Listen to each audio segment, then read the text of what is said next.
right, so our next comedian, his name is Anthony DeGenario.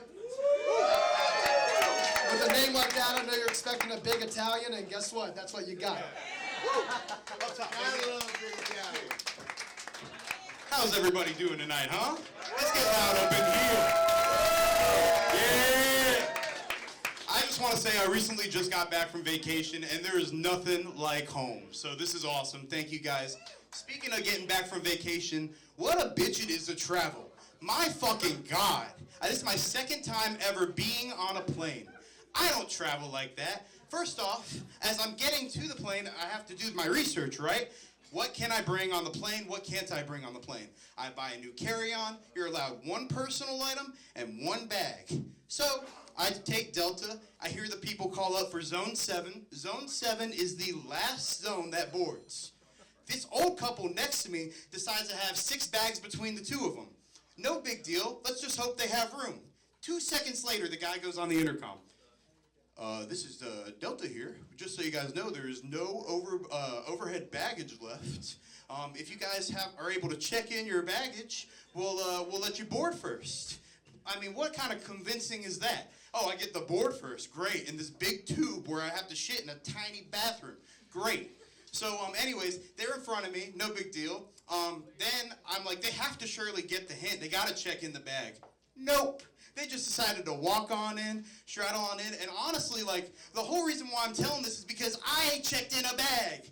I checked in 35 hard-earned dollars. Gone. These old people looked like they were on vacation and had 2 401ks, and they were going to see their grandkids out in San Diego. Why the fuck did I have to check it in and they don't?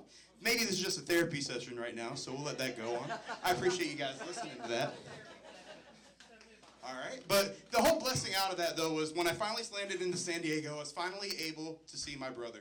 A little bit about my brother. He's in the United States Army. He just got recently accepted into West Point. He's been in the prep school. Does a lot of hard work. Let me give you a recommendation. Never go on vacation with a soldier. Never, and I'm not saying that out of rudeness. Hold on. Follow me here. We plan St. Patrick's Day. We go from the San Diego Zoo to some park up top to the bars. This man was walking so goddamn quick, I couldn't keep up. I was on 160 on the dash. I couldn't do it. I was in 6th gear in the transmission, couldn't keep up. He goes, his arrogant ass was like, what's wrong, can't keep up? Bitch, you're in the military. I roll biscuits for a living. I'm tired.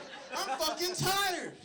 I need to sit down. I honestly snapped. I was like, brother, if I don't sit down right now, you're going to have to roll me up this goddamn hill. This is it. This is it. My God. So, you know, and my thing was I was more pissed at myself because here I am going to Planet Fitness, Planet Fatness, I like to call it. Here I am. I'm walking on that treadmill, 3.5 miles an hour. I'm thinking I'm going to keep up. Hell nah. This man was at 4 miles an hour, 4.5 miles an hour. I didn't know that people could walk that quick. And he did it with a backpack. Hell no. Also, the whole reason why we went out there, too, though, was because we had some cousins out there. And, like, our cousins were like, we want to take you to a nice restaurant. I knew the restaurant was nice once we got to the table and there was 3 forks. I used 3 forks for maybe a month. Like, that's all I need. That's a lot of dishes for one meal. So here we are. We're sitting down at the dinner table, and then my brother's like, "Excuse me, I have to go to the bathroom." He comes back from the bathroom and goes, "Anthony, you have to check out this bathroom." So I go to the bathroom, and there's a glory hole. I'm just kidding. There was no glory hole. You can check for me though. So, anyways, I go to that bathroom, and there was ice in the urinal. To me, that's fancy. I was pissing halfway through, and I stopped because I wanted to hear the crackling of the ice, and then I went back to pissing. It was fantastic. I went back to the table. I was like, I need 3 pitchers of water ASAP. I need to get back in there and melt all the ice he got. So that was awesome. And then, like, this, I'm honestly pointing to the camera at this. Cousin Greg, Cousin Linda, you know they're retired because they had their heat on in California. You think I'm sweating now? I was sweating way more with the heat on in 60-degree weather. And here I am sleeping next to my brother. There's a whole bunch of fog on the glass when we would wake up. These people must have thought we were having gay sex because we're in a goddamn condo. Here I ended up putting like a smiley face in the morning. Like we're like, help me please. You know, things like that. Give me 1 second. My fault, folks.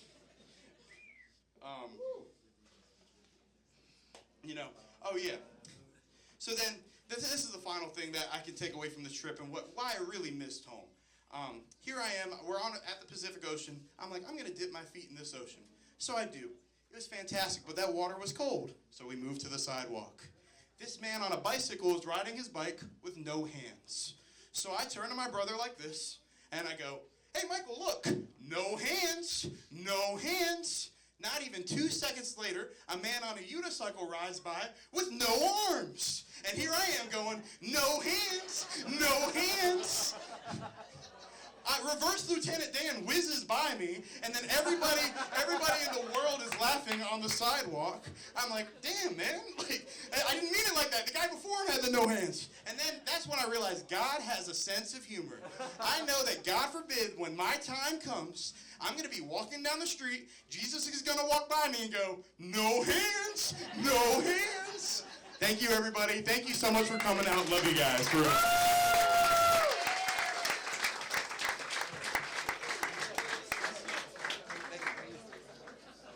Thank you, Anthony. Good job with the walking. I know RFK would be proud of you. So, and thanks to your brother for West Point. Respect to our troops.